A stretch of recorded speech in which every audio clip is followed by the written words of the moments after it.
On behalf of all the Sisters of the Most Precious Blood, I want to say welcome to all of our friends at St. Elizabeth Academy this evening.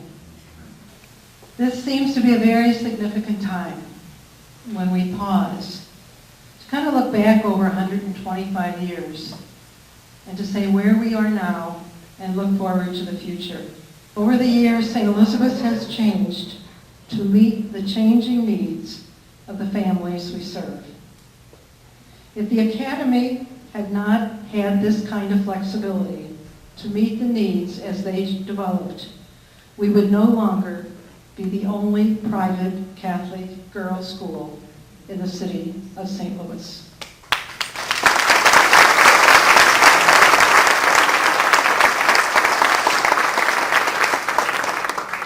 In 125 years, many things remain the same. Attentiveness to the values of our faith, the high standards of moral conduct, and the sense of community that is so characteristic of the school. Throughout these years, the populace served has been diverse, even as diverse as students from Mexico, Central and South America, and the Far East. We are proud that diversity is still a key element in the composition of the school.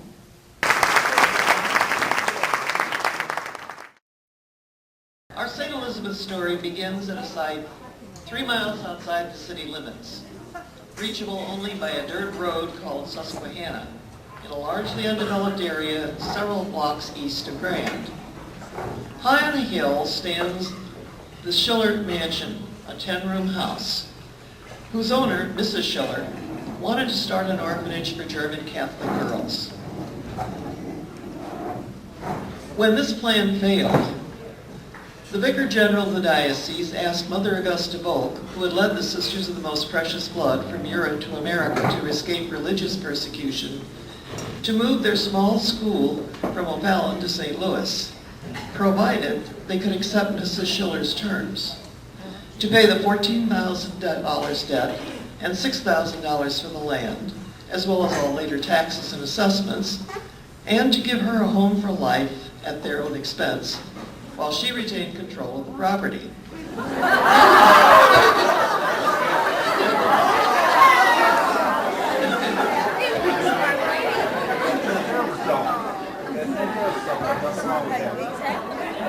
Trusting in God's providence, Mother Augusta agreed.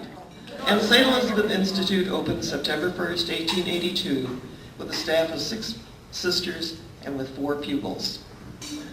These pupils, between 14 and 17 years old, were middle and lower class girls.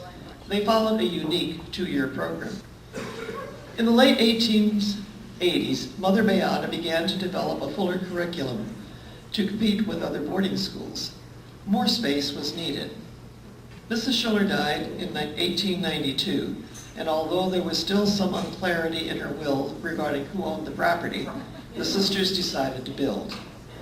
The 1894 building facing Crittenden, which cost a total of $25,000, now had space and facilities for a full 4-year high school. It had electric lights and steam heats, very modern. All the structures were connected by covered passageways so that no one had to go outside in bad weather. A special feature of the new Institute building was its combination gymnasium auditorium, with an 18-foot ceiling that occupied the entire 3rd floor.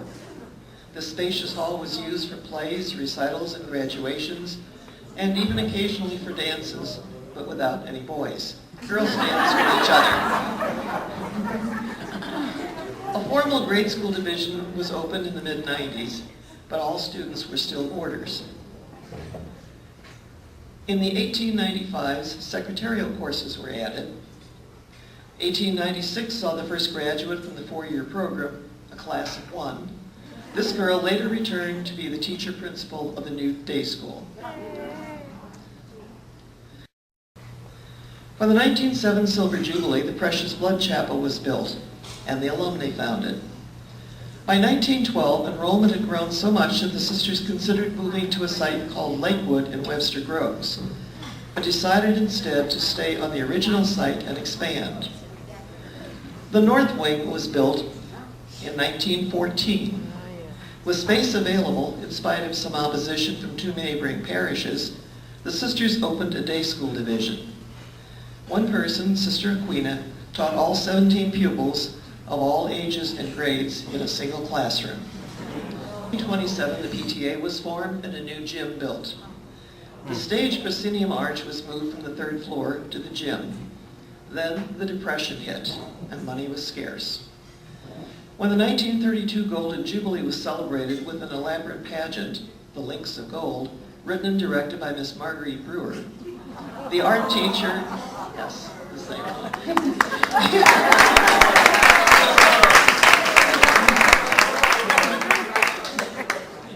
The art teacher, Sister Cleopa, made all the scenery from brown wrapping paper at a total cost of $25. A south wing had been added in 1922, the chapel enlarged by what is now the choral room area, the convent renovated and enlarged by a new front section on the Schiller House. This was the face of SCA that St. Louis saw from 1922 until 1957. But change was coming. The demolition of old familiar places was painful for many because of their good memories of their years here, but it was necessary in planning for the future.